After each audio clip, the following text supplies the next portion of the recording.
What do sandcastles and interracial dating have to do with one another? Another episode of the 100. Let's go.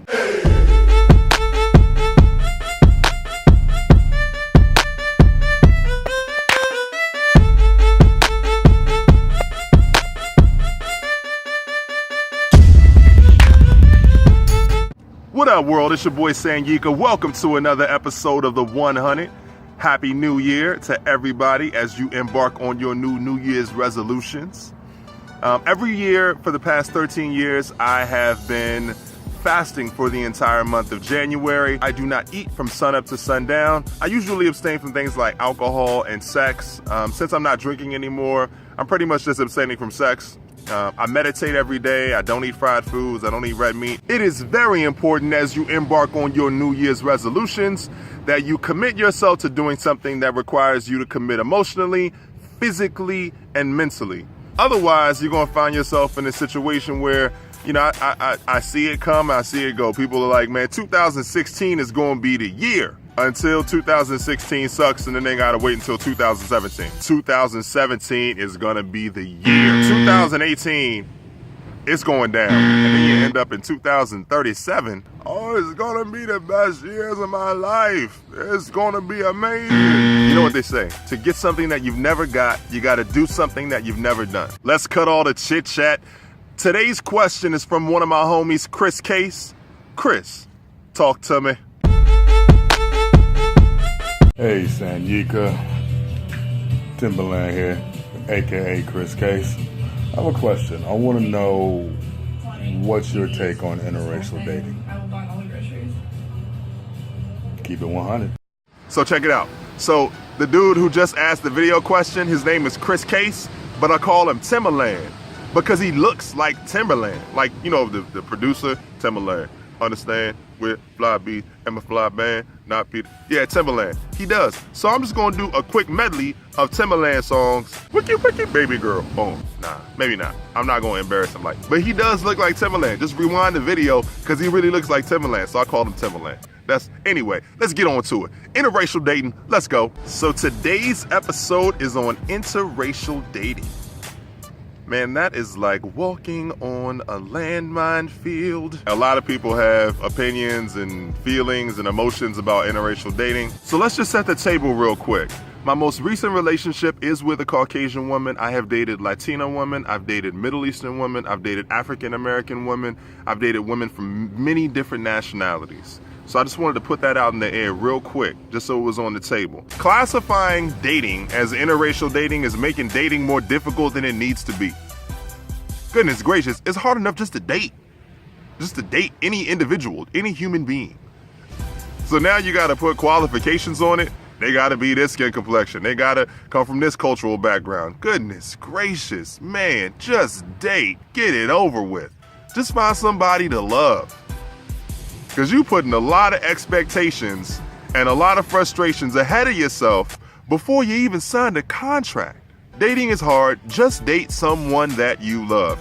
That is the end all be all. When it comes to interracial dating, I feel like there's three really important topics to cover. Let's dig right into it. Number one. So let's just break this down real quick. So it is forever broken. The reason that we date inside of our race is for one primary reason. Because of geography. Geography. We live around people that look like us, that believe what we believe, and that are of the same culture.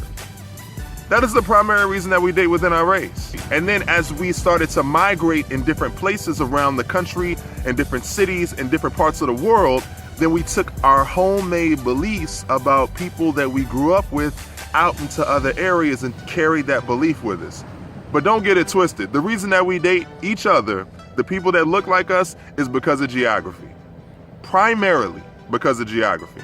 Number two, what I take issue with is when I see men who, in their quest to find somebody of a different race, they demonize their own race. So they demonize women of another race by stereotyping them. As a black man, I find it often when I talk to other men, other black men, about why they don't date black women, they demonize black women. They say, oh, black women are this, black women are that. You know, and they paint these stereotypes that are not real representations of who black women are. And I don't have a problem with people who date outside of their race. Everyone has different cultural experiences that they want to experience. There are too many men who demonize women of their race to date someone of another race. And that is not an activity that we should engage in. If we're trying to move forward as a society, move forward as people, move forward as human beings, we should not engage in the activity of demonizing people because we want to date outside of our race. Being as though my mother and my sister are both black women, I feel like it's important to note that I've heard many stories. All I will say is that everyone should feel free to date who they feel best matches the kind of person that they want to spend the rest of their life with. So if you want to date outside of your race, date outside of your race. Do it. Whatever your preference is, follow it. Follow your heart. But don't demonize someone else in the process. That's an unnecessary step to take to make someone else feel bad about a choice that you made to feel good about yourself. So the third aspect of interracial dating that I find to be very, very important to bring up, at the end of the day, man, it's all about love. One of the most beautiful things that you'll ever see, as you can see, I'm on the beach right now. One of the most beautiful things that you'll ever see is when you're on the beach and you see a little boy who's at the beach and he's making sandcastles. And all of a sudden, a little girl runs up to him, doesn't say any words to him, and just goes up and just starts helping him build sandcastles. All I want to do in my life is find somebody I can build sandcastles with.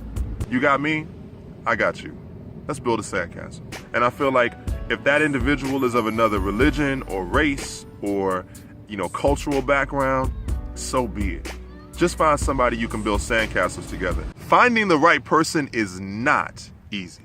It is not easy. Relationships aren't easy. If that person comes in a different race, with a different skin color, and a different cultural background, so be it. If you're putting up all of these different barriers, you're preventing yourself from finding the love of your life. Because to me, that's the most important thing, is being able to find someone that you can grow with, that you can build with from day one. The real question is are you with someone that you can build sandcastles with? I feel like we should be open to dating whoever brings love into our hearts. It's my personal opinion. I know there's more people in the world who believe that you should date within your race, within your culture, within your religion because it preserves the bloodlines or, whatever they believe. And for them, fair enough. I don't buy into that. I don't believe that. I believe the world becomes a better place when we get a chance to experience life from another person's perspective. And that's what happens when you date someone outside your race. And that's what I think about interracial dating. Stop making it more challenging than it needs to be. It's dating. Dating is hard enough. Dating is hard enough. Don't make it more challenging than it needs to be. I promise. You will make it more difficult on yourself if that is the case. Woo! That's right.